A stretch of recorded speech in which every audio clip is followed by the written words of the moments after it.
गाड़ी सजाने के लिए जो फूल लेकर आने चाहिए थी वो भी नहीं लाए। उस पर भी वो लड़का चिल्लाने लगा।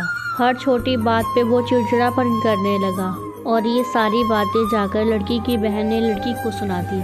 और लड़की इस बात को लेकर बहुत हंसी थी कि पता नहीं क्या हो गया है, क्यों ऐसा कर रहे हैं। फिर कुछ रस्में होने लगी विदाई के लिए। फिर दूल्हे को घर में बुलाया गया। रस्में हुई, लड़की की बहनें उसे इतना ज़्यादा सताने लगी कि उसका गुस्सा शांत हो गया और वो मुस्कुराने लगा। फिर विदाई होती है। फिर विदाई के टाइम पे तो रोना धोना आम सी बात है। लड़की फूट फूट के रो रही थी। लड़की की फैमिली बहुत बड़ी थी, सब लोग बहुत ज़्यादा रो रहे थे। फिर लड़का और गुस्सा होने लगा, कहने लगा कि रो रही हो, नहीं रोना चाहिए, ये तो दस्तूर है, जाना तो होता है।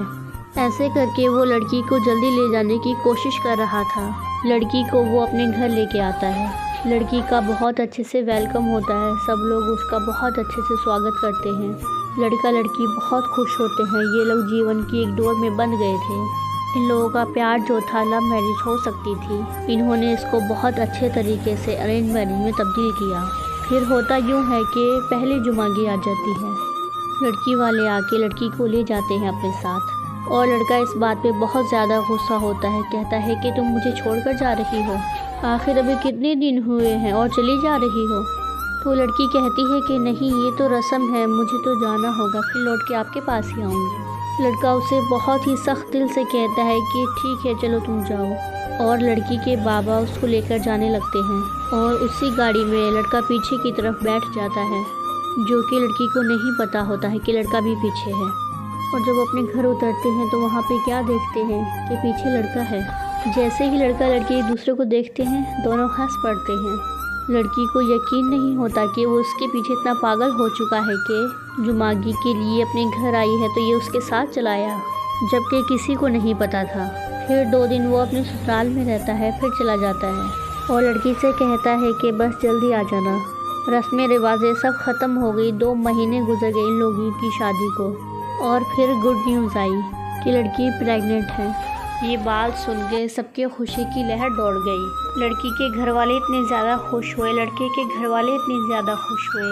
फिर जब लड़की का चेकअप हुआ तो पता चला कि लड़की तो बहुत ज़्यादा कमज़ोर है, वो कैरी करने के लिए अभी रेडी नहीं है। उसका बहुत अच्छे तरीके से ख्याल रखना चाहिए, उसकी केयर करनी चाहिए, उसकी बहुत अच्छे से देखभाल करनी चाहिए। और इस मामले में लड़के ने बिल्कुल भी लापरवाही नहीं की, वो उसका बहुत अच्छे से ख्याल रख रहा था। लड़की खाना नहीं खाती तो ये उसे बहला फुसला के खाना खिलाता, उसे बाहर लेके जाता, उससे बातें बना के उसे भूखा नहीं रहने देता।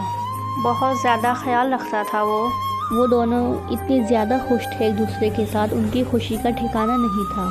कम से कम शादी को 6 महीने गुजर गए थे और लड़की की तबीयत कभी कम कभी ज़्यादा ऐसी होती रहती थी। और उसी टाइम पे लड़की की ननद, उसकी डिलीवरी का टाइम आया, उसकी डिलीवरी हुई तो वो उनके घर पे ही रहने लगी।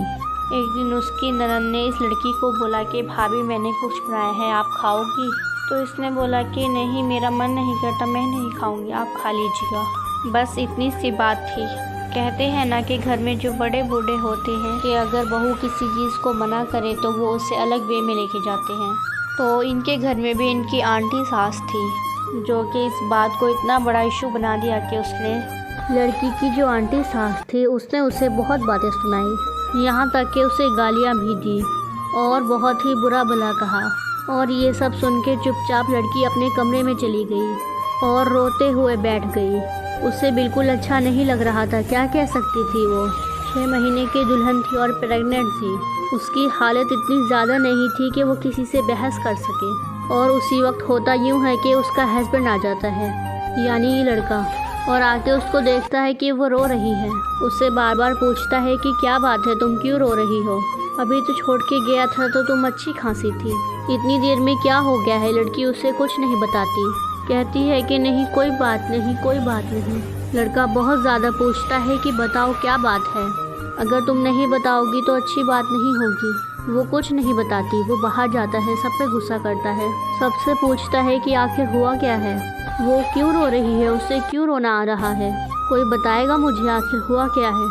लड़के की चीखों पुकार से कोई उसे कुछ बताता ही नहीं है। लड़का वापस कमरे में आता है, लड़की को गुस्से से कहता है, अगर तुम मुझे नहीं बताओगी तो देखना मैं क्या करता हूँ।